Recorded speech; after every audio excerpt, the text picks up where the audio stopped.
안녕하세요. 지원자 쌤입니다. 오늘은 이제 2027학년도 수능 대비 수능 특강이 등장을 했더라고요. 그래서 어떻게 하면 그 수능 특강을 잘 활용할 수 있을지 동아시아사 세계사 수능 특강 활용법 가이드 영상을 찍어보려고 합니다. 본격적으로 영상 시작하기 전에 좋아요, 구독, 댓글, 알람 설정까지 부탁드려요.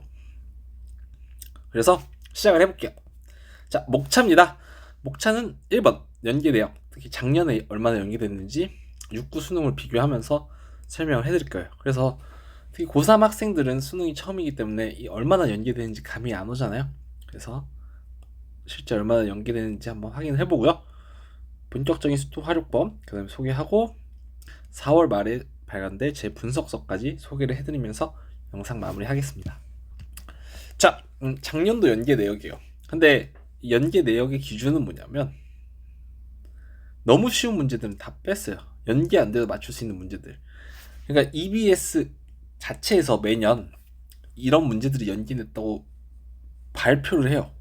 연계 내역 발표를 하는데 그럼 꼭 매번 1번 연계했대. 근데 1번은 연계 안 해도 맞출 수 있잖아요, 여러분들. 그 세계사는 고대 문명 나오고 동사는 우리 그 신석기, 청동기 그림 맞추는 거 나오는데 그 연계해도 왜 합니까? 아니 어쨌든 그런 거 다 빼고 좀 어려웠거나 생소했던 주제들 중에서 연계됐던 내역들만 제가 정리를 했어요. 이게 작년도고요.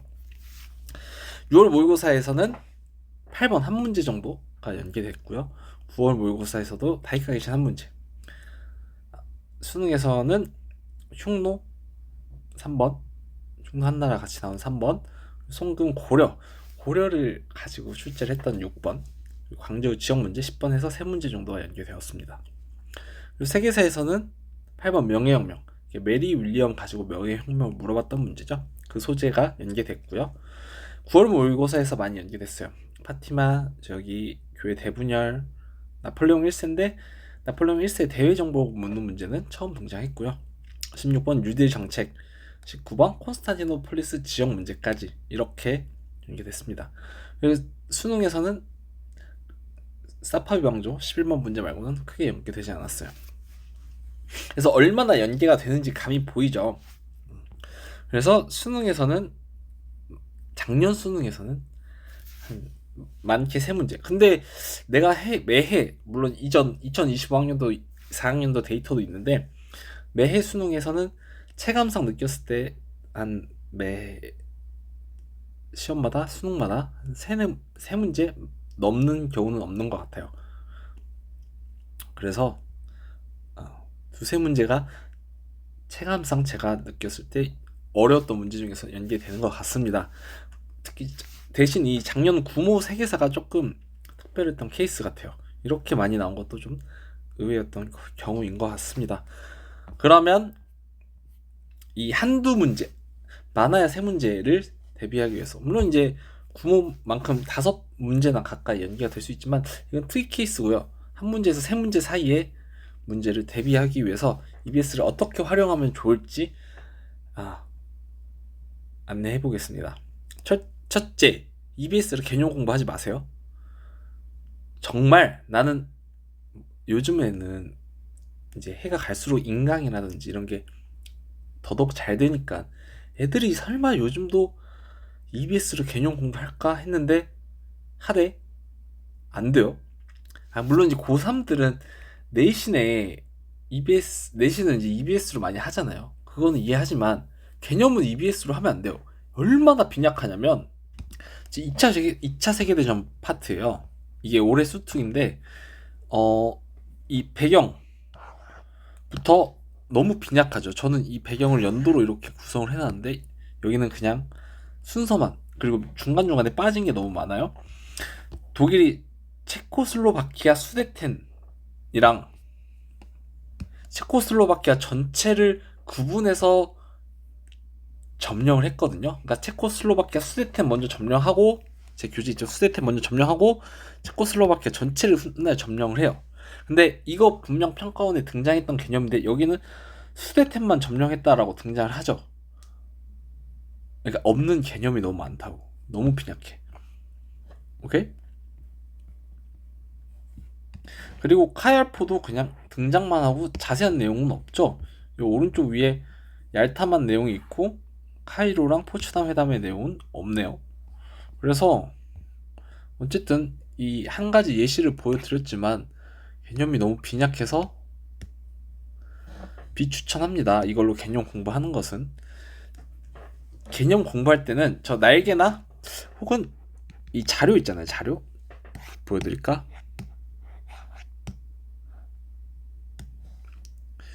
요런 자료 플러스나 요 날개, 요것을 날개라 하거든요. 그래서 요 두 부분을 조금 집중해서 보는 것이 좋을 것 같아요. 아시겠죠? 그래서 이 수능 특강은 개념을 한번 공부하고 기출까지 한번 공부한 학생들이 공부하는 게 가장 좋아요. 그래서 개념과 기출을 먼저 공부한 한 번이라도 공부한 학생들이 엔제 느낌으로 이 문항을 풀고 분석하는 것이 가장 좋다. 이걸로 개념 공부하고 뭐 기출까지 대비하는 건 절대 안 돼요. 아시겠죠? 개념이랑 기출은 따로 꼭 해주셔야 됩니다. 엔제 느낌으로 풀기. 그래서 이 문제를 풀고 한번 쫙 마무리를 하면 생소했던 개념과 날개, 자료, 그리고 그 문제의 사료 있죠. 사료랑 선지랑 지도 같은 건 따로 정리하는 게 좋아요. 내가 생소했던, 그러니까 기존의 개념 교재나 기출에서 강조하지 않았던 내용들도 EBS에서 강조하는 경우가 많거든요. 그런 거는 꼭 따로 정리해 놓읍시다. 아시겠죠? 이 세 가지 포인트 잊지 말고 꼭 기억해서 EBS 공부해주면 되게 효율이 잘 납니다. 아시겠죠? 자, 근데 나는 뭐 EBS 별로 풀 시간도 없고 푼다고 해도 내가 EBS에서 어떤 게 새로 나온 건지 잘 모르겠어요 하는 학생들도 있을 거 아니에요. 그래서 제가 직접 이 생소한 개념, 특히 이 날개에 있는 생소한 개념들이 있거든요. 그런 거 아니면 자료, 그 이번에 수특에서 강조하는 자료들이 따로 있어요. 그 자료, 그리고 문제의 사료, 선지, 지도 등등등 이런 모든 것들을 제가 정리하고 분석해요. 제가 뭐 평가원 기출 문제도 굉장히 꼼꼼하게 분석하고 분석서도 내드렸잖아요. 그만큼 평가원에 그동안 어떤 주제들이 등장했는지 잘 알고 있거든요. 그래서 그 등장했던 주제들 다 빼고 EBS에서만 특별하게 강조하는 내용들만 전부 모았어요. 그래서 평가원에 기출에 안 나온 생소한 문제만 선별했다. 그래서 만약에 좀 시간이 부족하다, 아니면 나는 뭐가 중요한지 모르겠다, 그런 학생들에게는 제 걸로 보면서 올해 EBS는 이런 걸 강조하는구나, 이렇게 파악할 수 있는 계기가 될 겁니다. 그리고 전자책 형태로 나오니까 여러 번 반복할 수 있을 거예요. 그래서 이거는 언제 나오냐? 4월 말 정도에 제작될 예정입니다. 그래서 작년 거 보여드리면 이렇게 분석을 했어요. 근데 제가 작년 분석서 보여드리면서 실제 어떻게 연결했는지도 한번 보여드릴게요. 이게 작년 분석서예요. 그래서 제가 이 문제, 파티마 왕조에 관한 문제가 처음 등장했길래 수특에 이게 가져왔고, 중요한 부분 밑줄 쳤고, 이 중요한 부분이라 하면 교과서에 있는 파티마 왕조에 대한 개념이에요. 딱 정리해서 이렇게 다시 한번 뽑아서 키워드 뽑아서 정리해드렸고요. 여러분들이 파티마 왕조에 대해서 알아나갈 거 다 정리해놨습니다. 근데 이게 마침 작년 9월 모의고사 9번에 등장을 했어요. 그래서 이 파티마 왕조와 3칼리프 시대에 한 칼리프였거든요. 다시 파티마 왕조도 3칼리프 시대 중에 3칼리프 중에 하나의 칼리프였다고. 하나가 바그다드 아바스 왕조, 하나가 후우마이 왕조, 그리고 하나가 파티마 왕조, 이렇게 3칼리프였는데 하나가 파티마인 거 알아? 이렇게 물어봤어요. 이 EBS에서도 코르도바를 거점으로 하는 왕조 후우마이야, 바그다드의 칼리프 아바스 왕조 이외의 세 왕조가 티니지에서 등장했다, 북아프리카에서 등장하였다. 이것이 파티마 왕조거든요. 그러니까 저 두 칼리프 이외에 새로운 세 번째 칼리프가 파티마 왕조인지 알아. 그대로 3칼리프에 관한 내용을 통해서 파티마 왕조를 물어봤죠. 똑같이 나왔어요. 똑같이. 그래서 연계되면 이렇게 똑같이 나옵니다. 아시겠죠? 그래서 실제로 파티마 왕조는 처음 등장했고요. 평가원 모의고사에 그만큼 연기가 잘 됐습니다. 동아시아사도 보여드릴게.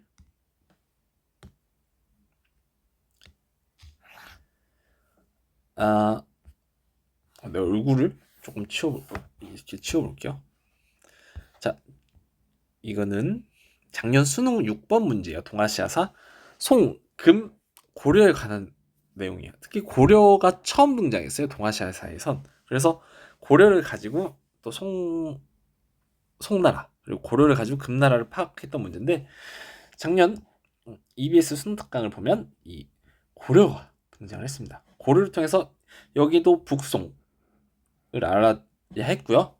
대신 수특에서는 금나라 대신에 요나라를 파악했어야 하는 문제입니다. 그래서 고려를 가지고 저 북방민족과 중국, 송나라를 파악해야 하는 문제. 여기도 고려를 가지고 송나라랑 북방민족을 파악해야 하는 문제. 이 출제 구조가 똑같죠. 그래서 이렇게 연결되었습니다.